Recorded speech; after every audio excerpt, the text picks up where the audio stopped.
અમદાવાદના ઘાટલોડિયામાંથી આસામની યુવતીની લાશ મળી આવી છે। 26 વર્ષીય શિવાલી કશ્યપ અહીંયા ઇન્ટિરિયર ડિઝાઇનરનો અભ્યાસ કરતી હતી। શિવાલી છેલ્લા 4 મહિનાથી સૌરભ નામના યુવક સાથે લિવ-ઇનમાં રહેતી હતી અને 2 વર્ષથી સૌરભ અને શિવાલી કશ્યપ સંપર્કમાં હતા। જોકે આ મોત પાછળનું કારણ શું છે તે જાણવા નથી મળ્યું, પણ હાલ સમગ્ર મામલે પોલીસે તપાસ હાથ ધરી છે। शिवाली डॉटर ऑफ मृणाल मजिंदर बरुआ कश्यप, उसकी एज है 26 साल की। ये वहाँ वर्धमान नगर में रहते थे और रात को खबर मिली कि खुदकुशी की है, तो पुलिस ने जाकर इन्वेस्टिगेशन किया।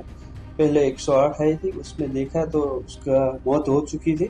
फिर उसका पैनल डॉक्टर से पीएम करवाया। अभी तो उसके हेड इंजरी की वजह से उसकी मृत्यु हुई है और आसपास के रहने वाले और इन्वेस्टिगेशन में अभी तक ये बाहर आया है कि उसने सेकंड फ्लोर पर से खुद का मार के खुदकुशी की है और अभी इन्वेस्टिगेशन चालू है।